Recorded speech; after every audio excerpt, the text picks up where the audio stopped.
जय Hind, Vande Mataram day student. स्वागत है आपका आपके अपने यूट्यूब लर्निंग प्लेटफॉर्म माई डीडीयू यूनिवर्सिटी में। स्टूडेंट्स, प्रीवियस ईयर पेपर की सीरीज में आज हम आपके लिए लेकर अवेलेबल है एक और इम्पॉर्टेंट प्रीवियस ईयर पेपर। जी हाँ स्टूडेंट्स, हमारे थर्ड सेमेस्टर के स्टूडेंट्स के लिए आज हम अवेलेबल हैं एशियंट हिस्ट्री 201 यानी AAC 201 का प्रीवियस ईयर पेपर। स्टूडेंट, इस पेपर का टाइटल है political history of north India 550 AD to Rajput dynasty. तो स्टूडेंट, इस पेपर में हम देखेंगे कि आपके प्रीवियस एग्जामिनेशन में कैसे क्वेश्चन आए थे और उनके राइट आंसर क्या है, ताकि आपकी तैयारी सबसे अच्छे ढंग से हो सके संपन्न। तो बिना देर किए चलते हैं क्वेश्चंस की तरफ। पहला क्वेश्चन जो आया था स्टूडेंट, वो कह रहा है चौहान वंश का संस्थापक कौन था। ठीक है, तो स्टूडेंट, चौहान वंश जो है उसका स्थापना किया था वसुदेव ने। ठीक है, तो ऑप्शन क्वेश्चन 1 का आंसर हो जाएगा वसुदेव। इन्होंने 551 में ही कर दिया था। स्थापना कब कर दी थी, मैं छोटी छोटी बातें जो बताता हूँ स्टूडेंट, उसको आप नोट करते चलेगा, वीडियो को फ्रेंड से शेयर कर दीजिएगा। ठीक है, तो आप इसका चौहान वंश की स्थापना 551 ईस्वी में वसुदेव ने कर दी थी। ठीक है, और अगर विक्रम संवत में बात करें तो 608 विक्रम संवत में वसुदेव ने चौहान वंश की स्थापना की। ठीक है, और शाकंभरी का शासक था वसुदेव। ठीक है, चलिए नेक्स्ट क्वेश्चन की तरफ चलते हैं। दूसरा कर रहा है मौखरी वंश का राज्य कहाँ स्थापित था। तो मौखरी वंश का राज्य कहाँ स्थापित था। ठीक है स्टूडेंट, तो ये उत्तर प्रदेश के कन्नौज में। ठीक है, मौखरी राजवंश कहाँ स्थापित था, आपको अगर जगह का नाम देगा तो आप देख लीजिएगा। उत्तर प्रदेश में तो है ही, और कहाँ पे, उत्तर प्रदेश के कन्नौज में तथा राजस्थान के, ठीक है, बड़वा में भी था। ठीक है, तो कहाँ स्थापित था, तो ज्यादातर उत्तर प्रदेश के कन्नौज में था और राजस्थान के बड़वा में भी फैला हुआ था। ठीक है, और इसके मौखरी राजवंश की स्थापना हरि वर्मा ने, ठीक है, की थी। तीसरा क्वेश्चन देख लेते हैं। नेक्स्ट क्वेश्चन कह रहा है स्टूडेंट, प्राचीन शाकंभरी का संबंध था। मैंने बोला ना अभी, शाकंभरी में सबसे पहले शासन स्थापित किया था चौहान वंश ने, और किसने किया था, वसुदेव ने किया था। ठीक है, 551 में। और कहाँ शासन किया था, शाकंभरी में। तो प्राचीन शाकंभरी का संबंध किससे हो गया, चौहान वंश से। ठीक है, नेक्स्ट क्वेश्चन कह रहा है कि हर्ष एवं पुलकेशी द्वितीय के बीच युद्ध का उल्लेख किस अभिलेख में मिलता है। तो हर्ष और पुलकेशी द्वितीय के बीच जो युद्ध हुआ उसका उल्लेख हमको किस में मिलता है स्टूडेंट। ये बहुत इंपॉर्टेंट क्वेश्चन है, बार बार एग्जामिनेशन में पूछा जाता है स्टूडेंट। आप तो इसको जान लीजिए कि दोनों के बीच का युद्ध जो है, एहोल अभिलेख जो होता है, जो बैटल लड़ा गया between Harsh and Pulakeshi second, इसका जिक्र एहोल अभिलेख में मिलता है। और ये वही बैटल था जिसमें हर्ष को हार का सामना करना पड़ा था। नर्मदा नदी के तट पे उसको क्या करना पड़ता, हार का सामना करना पड़ा था। ठीक है, तो इस बात को भी आप ध्यान रखिएगा। 618-19 में मतलब ये हार हुई थी। पुलकेशी द्वितीय ने हरा दिया था किसको, हर्षवर्धन को। ठीक है, और इसका जिक्र एहोल अभिलेख में मिलता है, जो रवि कीर्ति द्वारा, ठीक है, वो रचित है, मतलब इसको लिखा है अभिलेख को। नेक्स्ट क्वेश्चन पे चलते हैं। नेक्स्ट क्वेश्चन कर, उत्तर गुप्त वंश का द्वितीय शासक कौन था। तो उत्तर who are the second king of the later Gupta dynasty. ठीक है, तो उत्तर गुप्त वंश का द्वितीय शासक की जब बात करते हैं स्टूडेंट, तो ठीक है,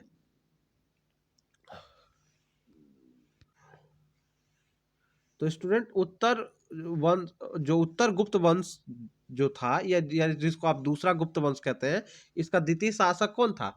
तो पहले तो आप संस्थापक जान लीजिए, तो इसका संस्थापक श्रीगुप्त था। ठीक है, और श्रीगुप्त के बाद आया था हर्षगुप्त, तो द्वितीय शासक कौन हो गया, हर्षगुप्त। हर्षगुप्त के बाद जीवित गुप्त के बाद कुमार गुप्त, तो कुमार गुप्त चौथा हो गया था, और दामोदर गुप्त जो ऑप्शन दिया ये 5वां शासक था। तो दूसरा शासक कौन हो जाएगा, हर्षगुप्त। ठीक है,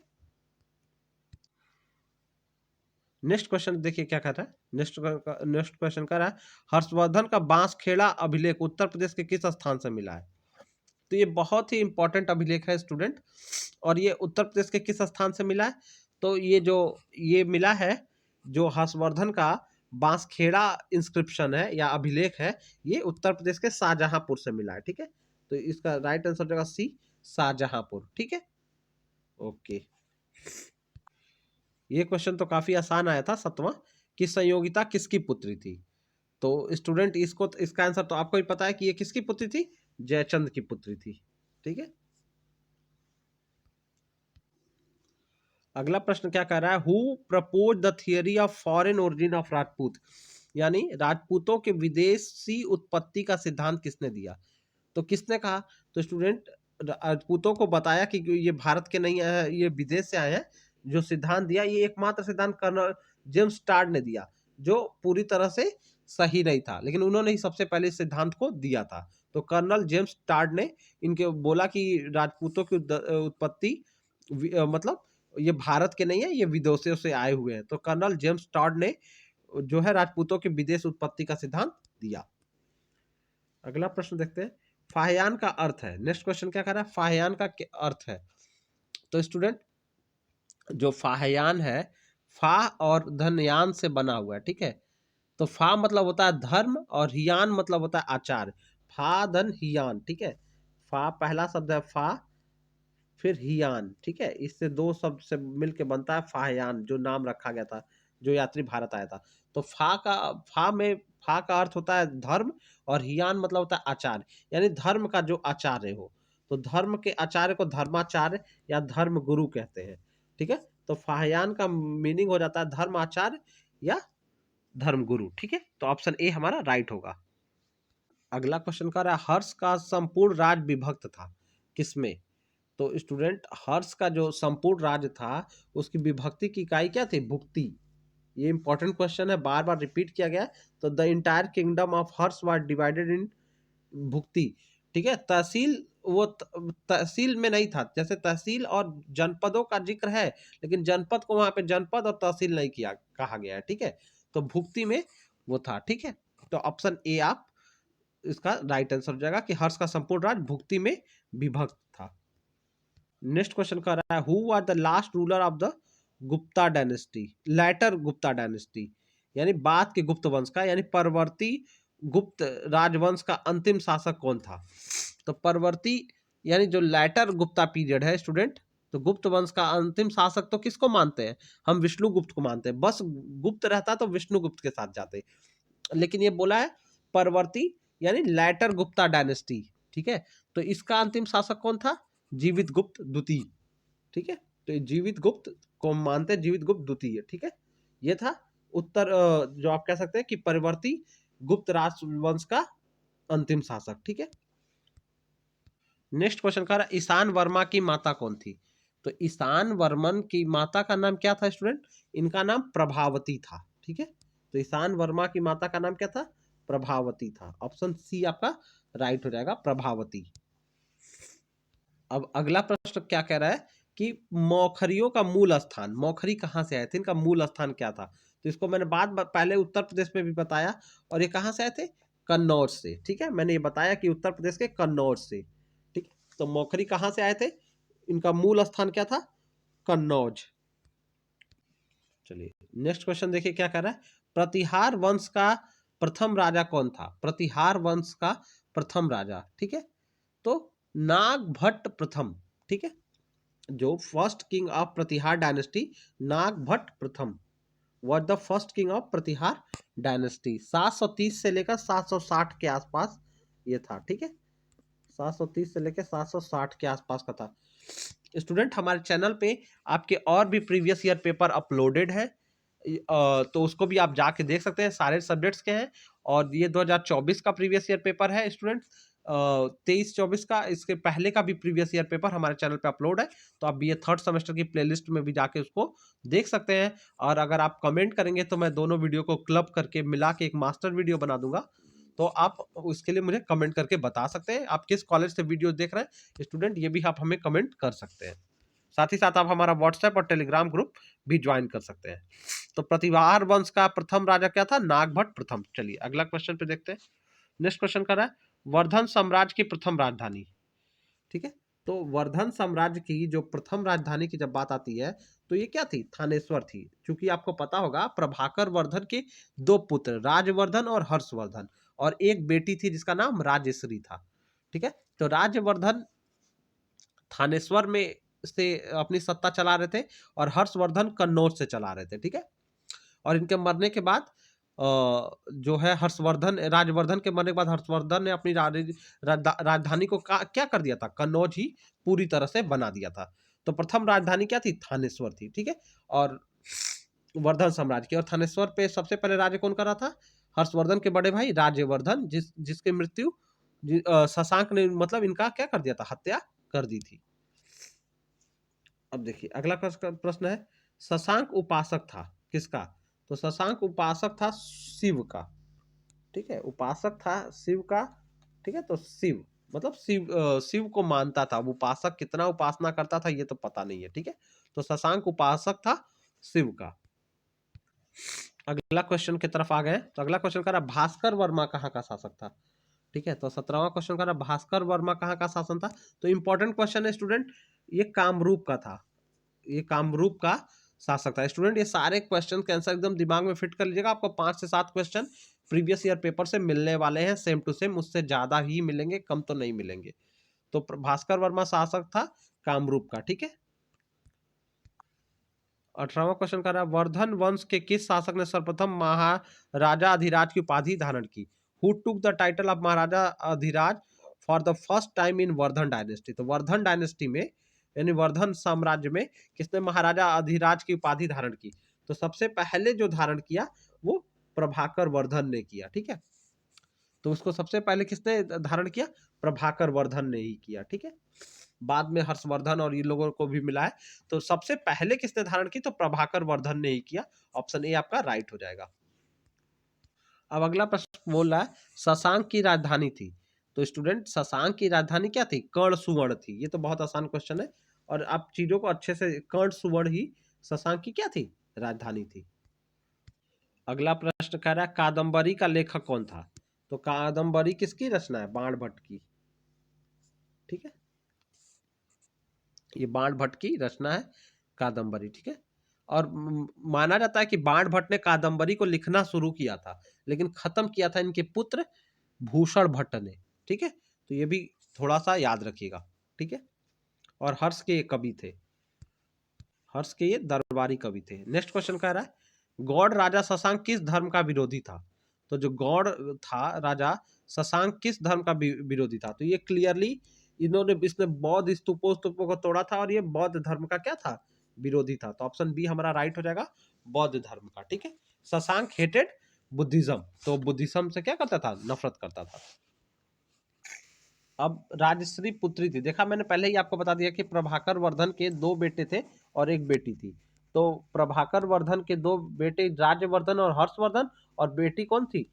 राजश्री। ठीक है, और राजश्री का विवाह किससे हुआ था? गृहवर्मन से हुआ था, और गृहवर्मन की हत्या देवगुप्त ने कर दी थी। ठीक है, तो राजश्री का पुत्री थी प्रभाकर वर्धन की, यानी हर्ष की बहन थी। ठीक है, तो आप ये आंसर हमारा राइट होगा।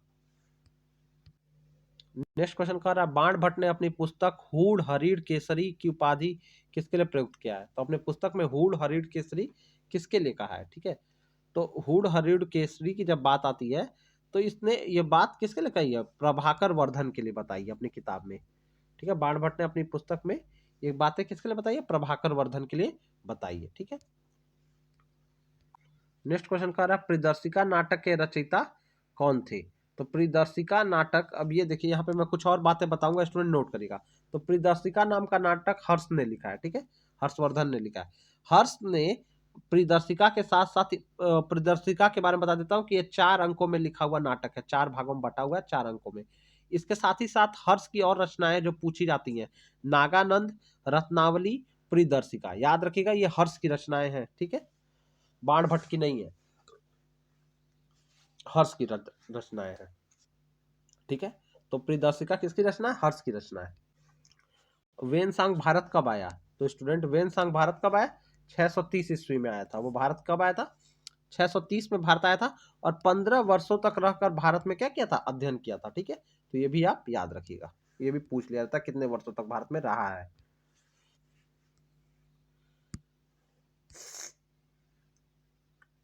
अगला प्रश्न क्या कर रहा है? सी यूकी की रचना किसने की है? तो स्टूडेंट, सी यूकी की रचना किसने की है? तो ये तो आपको पता ही है कि सी यूकी वेनसॉन्ग ने ही लिखा है। ठीक है, तो वेनसॉन्ग हमारा राइट आंसर हो जाएगा ऑप्शन सी। चलिए नेक्स्ट क्वेश्चन पे चलते हैं। देववर्णा को किस शासक के शासनकाल में उत्कीर्ण किया गया? यानी देववर्णाक इंस्क्रिप्शन वाज इनग्रेव्ड। तो जो देववर्णाक का जो मतलब जो भी है खुदाई करने जिसपे मतलब देववर्णाक की जो आप कह सकते हो इनग्रेव्ड है, उसकी मतलब किसके राज्य में उसको क्या किया, इंस्क्रिप्शन जो है उसको किसके राज्य में इनग्रेव्ड किया गया, उसकी खुदाई कब हुई है? ठीक है, यानी उत्कीर्ण कब किया गया है? तो स्टूडेंट, इसको इनक्रिप्ट किया गया है देवड़ाक जिस अभिलेख में बिहार के शाहबाद जिले से जो मिला है ना, ये पहले कहाँ से मिला? बिहार के शाहबाद जिले से मिला, जिसमें जीवित गुप्त द्वितीय के बारे में बताया गया। ठीक है, और उसी ने इसका क्या किया है? तो जो जिस उसी ने इसको क्या कराया था? उत्कीर्ण किया था। किसके शासनकाल में इसको लिखा गया था? यानी जीवित गुप्त द्वितीय में, क्योंकि उसमें जीवित गुप्त द्वितीय के बारे में जानकारी मिलती है। और ये कहाँ से मिला है? तो ये भी नोट कर लिया, बिहार के शाहबाद जिले से मिला है। ये पूछा जाता है कि देववाड़ा की जो मतलब इंस्क्रिप्शन है वो कहाँ से मिलती है? तो ये मिलती है आपको बिहार के शाहबाद जिले से। ठीक है, शशांक से बहुत सारे क्वेश्चन मिले हैं, हर्ष से क्वेश्चन रहे हैं, इसको आप अच्छे से देख लीजिएगा। शशांक किस वंश से संबंधित था? तो शशांक गौड़ वंश से संबंधित था। ठीक है, ऑप्शन ए हमारा राइट होगा। Shashank belongs to Gaur dynasty. ठीक है, तो ए वाला सही हो जाएगा, गौड़। देखिए नेक्स्ट क्वेश्चन कह रहा है, अगला क्वेश्चन कह रहा है, प्रतिहार शासक नागभट्ट द्वितीय ने किस शासक को पराजित किया? तो प्रतिहार शासक नागभट्ट द्वितीय था, उसने किसको हराया? धर्मपाल को हराया था। ठीक है, तो नागभट्ट सेकंड ने नागभट्ट प्रथम की बात नहीं हो रही है, सेकंड की। तो नागभट्ट सेकंड ने धर्मपाल को हराकर बिहार तक साम्राज्य का क्या किया था? विस्तार कर दिया था। धर्मपाल को हराने के बाद ही नागभट्ट द्वितीय ने अपने साम्राज्य का विस्तार बिहार तक किया। नेक्स्ट क्वेश्चन क्या कर रहा है, राज्यवर्धन की हत्या किसने की? मैंने बताया पहले ही आपको कि राज्यवर्धन की हत्या शशांक ने की। ठीक है, राज्यवर्धन की हत्या किसने की थी? शशांक ने की थी।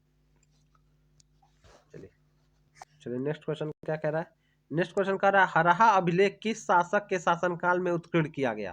तो जो हरहा अभिलेख है वो किस शासक के शासनकाल में उत्कीर्ण किया गया स्टूडेंट? तो इसका राइट आंसर हो जाएगा ईशान वर्मा। ठीक है, ईशान वर्मा। ठीक है, और इसके साथ ही साथ कभी कभी ईशान वर्मा भी है उत्कीर्ण, और ईशान वर्मा के समय इसके साथ साथ इसका पुत्र भी जीवित था, तो सूर्य वर्मा। ठीक है, तो दोनों अगर रहता है तो दोनों के साथ भी चले जाएंगे। तो ईशान वर्मा और इसका पुत्र था सूर्य वर्मा। ठीक है, तो हरहा अभिलेख इसी के काल में उत्कीर्ण यानी इनग्रेव्ड किया गया था, इसकी खुदाई की गई थी, मतलब लिखा गया था आप कह सकते हो। नेक्स्ट क्वेश्चन क्या कह रहा है, किस पाल शासक ने उत्तर पथ स्वामी की उपाधि धारण की? तो उत्तर पथ स्वामी की उपाधि किसने धारण की? तो धर्मपाल ने। ठीक है, याद रखिएगा, उत्तर पथ स्वामी की उपाधि किसने धारण की? धर्मपाल ने। ठीक है, और धर्मपाल जो था 770 से लेके 810 ईस्वी तक इसने शासन किया था। 770 से लेके 810, 30 सालों के लगभग लगभग। ठीक है, और भद्र नामक जैन उसके क्या थे? दरबार में रहते थे। ठीक है, हरिभद्र नाम का जैन जो एक संत थे वो इसके दरबार में रहते थे। पूछा जाता है कई बार हरिभद्र नामक जैन किन के दरबार में रहते थे? तो ये इसी के दरबार में रहते थे, धर्मपाल के। और इससे उत्तर पथ स्वामी की उपाधि भी धर्मपाल ने धारण की थी। हरिभद्र जैन धर्म अनुयायी थे। ठीक है, खलीमपुर अभिलेख। ठीक है, खालिमपुर लिखना चाहिए, खलीमपुर अभिलेख निम्नलिखित में से किस एक की कीर्ति का विवरण देता है? यानी खालिमपुर अभिलेख में किसकी कीर्ति का बखान किया गया है? तो स्टूडेंट, खालिमपुर अभिलेख में धर्मपाल की कीर्ति का क्या किया गया है? गुणगान किया गया है। तो धर्मपाल ही हमारा राइट आंसर होगा, बी धर्मपाल। चलिए अगला क्वेश्चन देखते हैं, किस प्रतिहार शासक ने आदि वराह की उपाधि धारण की? आदि वराह की उपाधि किस शासक ने ली है? ठीक है ना। तो ये जो सबसे बड़े शासक हुए हैं प्रतिहार वंश के, राजा मिहिर भोज, ये प्रतिहार वंश के सबसे बड़े शासक माने जाते हैं। ठीक है, तो इन्होंने ही आदि वराह की उपाधि धारण की थी। नेक्स्ट क्वेश्चन कह रहा है रत्नावली नाटक के रचयिता कौन है? रत्नावली मैंने पहले ही बता दिया, रत्नावली के बारे में भी बताया था, नागानंद बताया था, प्रियदर्शिका बताया था। और किसकी है? हरिसेन मत लगा दीजिएगा, हर्षवर्धन की है, हर्ष की। तो हर्षवर्धन हमारा राइट आंसर होगा कि रत्नावली ड्रामा किसने लिखा है? हर्षवर्धन ने लिखा है। इन्होंने नागानंद और प्रियदर्शिका भी लिखा है, ध्यान दीजिएगा। नेक्स्ट क्वेश्चन क्या कर रहा है? पुष्य भूति संबंधित थे। पुष्य भूति कहां से संबंधित थे? नेक्स्ट क्वेश्चन पूछ रहा है। ठीक है, तो पुष्य भूति जो थे स्टूडेंट्स, ये वर्धन वंश से संबंधित थे। यही तो मतलब संस्थापना में थे, संस्थापक में। ठीक है, तो वर्धन वंश से पुष्य भूति का संबंध है, ये आप तो जानते ही है। नेक्स्ट क्वेश्चन देखते हैं। कह रहा मौखरी राजवंश का अंतिम शासक कौन था? मौखरी राजवंश का अंतिम शासक कौन था? ठीक है, तो सुचंद वर्मा, गृह, देखिए माना तो जाता है गृह वर्मा को, क्योंकि जितनी जानकारियां मिलती हैं उसमें गृह वर्मा एक सफल था। बाद में छोटे छोटे हिस्सों में ये लोग आए हैं। मौखरी राजवंश जब तक अच्छे से चला, मतलब एक राज्य की तरफ विस्तार पे चला, तो गृह वर्मा वर्मा तक चला। ठीक है, गृह वर्मा तक हम मानते हैं, मतलब बहुत सारी किताबों में आपको मिल जाएगा। लेकिन उसके बाद ये छोटे छोटे पार्ट में चला है, कहीं कहीं छोटे छोटे हिस्से में ये लोग सिमट गए थे। और अंतिम शासक सुचंद वर्मा को आप मान सकते हैं। ठीक है, सुचंद वर्मा। लेकिन जब तक एक पूरे राज्य के रूप में मौखरी राजवंश चला, तो उसका अंतिम शासक गृह वर्मन को माना जाता है। चूंकि गृह वर्मा नहीं दिया हुआ है, तो हम सुचंद वर्मा के साथ जाएंगे। और सुचंद वर्मा गृह वर्मा के बाद ही रहा है, ये भी आप जान लीजिए। ठीक है, अब कह रहा है हर्ष का मित्र कौन था? शशांक। शशांक ने तो इनकी भाई की हत्या कर दी थी, ये तो था नहीं। शशांक तो आपका होगा नहीं, क्योंकि इसने ही किसकी हत्या कर दी थी? राज्यवर्धन की हत्या कर दी थी। देवगुप्त ने किसकी हत्या कर दी थी?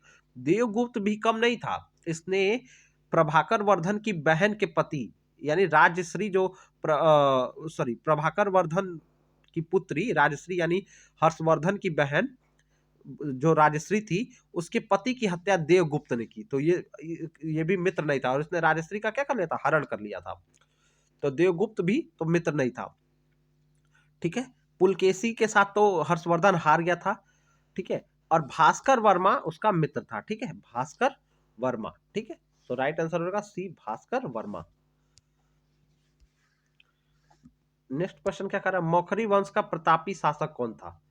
ठीक है, अब इस क्वेश्चन में थोड़ा सा डिबेट हो सकता है स्टूडेंट, लेकिन मैं ईशान वर्मा के साथ जाऊंगा। ठीक है, क्योंकि प्रतापी शासक ईशान वर्मा रहा है, अनंत शर्मा भी रहा है, अनंत वर्मा भी रहा है।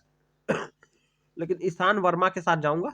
हम मानते हैं क्योंकि अनंत वर्मा ने ईशान वर्मा के कामों को ही आगे बढ़ाया है। ठीक है, तो ग्रेट रूलर तो अनंत वर्मा भी है, ईशान वर्मा। चूंकि ईशान वर्मा ने संस्थापना के साथ साथ नींव रखने में भी मदद की है, तो ईशान वर्मा के साथ इनका प्रतापी शासक ईशान वर्मा को माना जाएगा। ठीक है, अगला प्रश्न क्या कर रहा है? हर्ष अपने शासनकाल के 5वें वर्ष किस स्थान पर महामोच परिषद का आयोजन करता था या किया था? तो वो कहाँ जाता था? हर अपने शासनकाल के 5वें वर्ष जाता था वो प्रयाग, और सारी चीजों को क्या कर देता था? दान कर देता था। ठीक है, तो प्रयाग, इलाहाबाद, अगर ये सब ऑप्शन आए तो आप इसी के साथ जाएंगे। नेक्स्ट क्वेश्चन देखते हैं। तो नेक्स्ट क्वेश्चन है प्रतिहार वंश का प्रथम शासक। प्रतिहार वंश का प्रथम शासक कौन था? नागभट्ट प्रथम। ठीक है, इसका राइट आंसर हो जाएगा first king of Pratihara dynasty was Nagabhata first. ठीक है,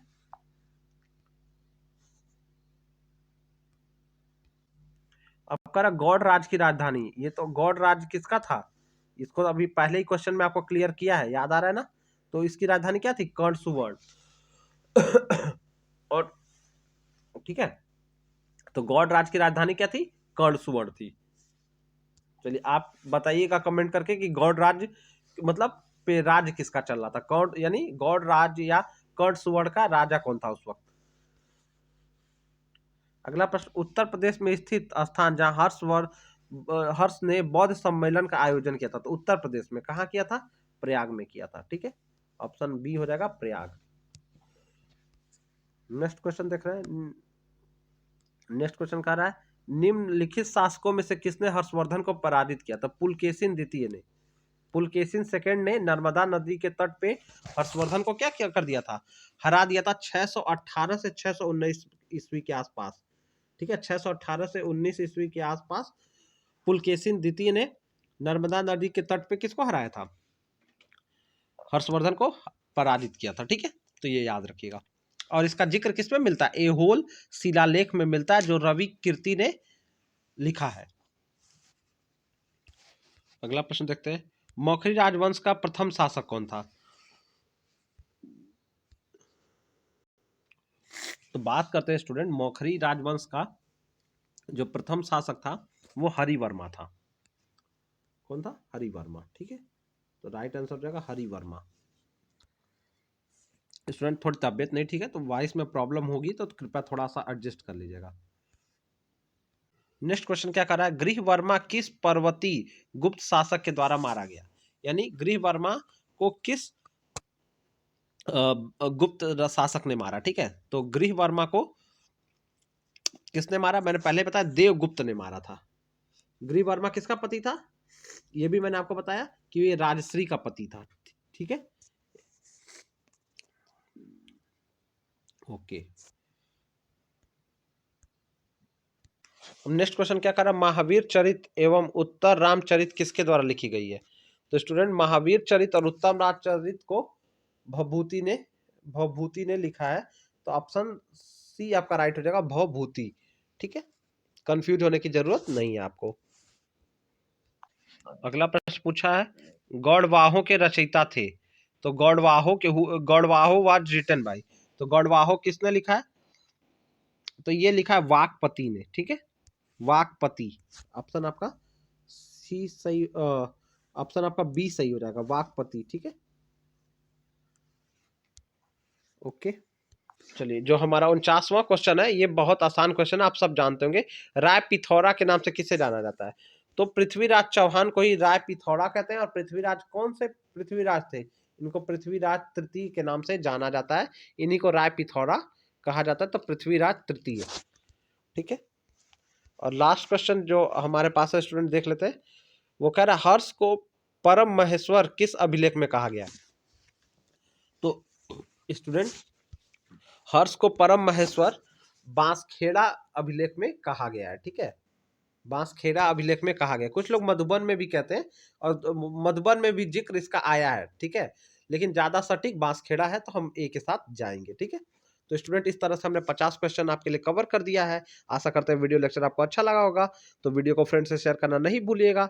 मिलते हैं नेक्स्ट वीडियो में, तब तक आपको आपके एग्जामिनेशन के लिए हमारे माई डी यूनिवर्सिटी फैमिली की तरफ से गुड लक। मिलते हैं नेक्स्ट वीडियो में।